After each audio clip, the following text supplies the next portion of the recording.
24ஆம் அதிகாரம் 44 வருஷங்களுக்கு 50 வருஷங்கள் முடிய நீ குடி என்றும் உன் ஒட்டகங்களுக்கு கொண்டு பார்ப்பேன் என்றும் சொல்லும் பெண்ணே, கர்த்தர் என் எஜமானுடைய குமாரனுக்கு நியமித்த ஸ்திரீயாக வேண்டும் என்று நான் இதை என் இதயத்தில் சொல்லி முடிக்கும் முன்னே ரெபெக்காள் தன் குழந்தை தோழர்கள் வைத்துக் கொண்டு புறப்பட்டு வந்து இரவில் இறங்கி போய் தண்ணீர் கொண்டால், அப்பொழுது நான் எனக்கு குடித்து தர வேண்டும் என்றேன்.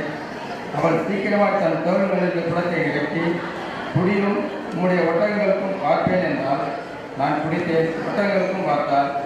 அப்பொழுது நீ யாருடைய மகன் என்று அவளை கேட்டேன். அதற்கு அவள், நான் மில்காள் நாகோருக்கு பெற்ற குமாரராக பெத்லேலின் மகள் என்றாள். அப்பொழுது அவளுக்கு காதலியும் அவள் கைகளில் கடமைகளையும் போட்டு தலை விழுந்து கர்த்தரை பணிந்து கொண்டு, நான் என் எஜமானுடைய சகோதரன் குமார்த்தியை அவள் குமாரனுக்கு கொள்ள என்னை நேர்வழியாக நடத்தி வந்த என் எஜமானாகிய ஆபிரகாமின் தேவனாக இருக்கிற கர்த்தரை ஸ்தோத்திரித்தேன். இப்பொழுதும் நீங்களும் என் எஜமானுக்கு தயவும் உண்மையும் தேவர்களாய் நடக்க மனதுள்ளவர்களானால் எனக்கு சொல்லுங்கள், இல்லை என்றால் அதையும் எனக்கு சொல்லுங்கள். அப்பொழுது நான் வலதுபுறத்தையாகிலும் இடதுபுறத்தையாகிலும் நோக்கி போவேன் என்றான்.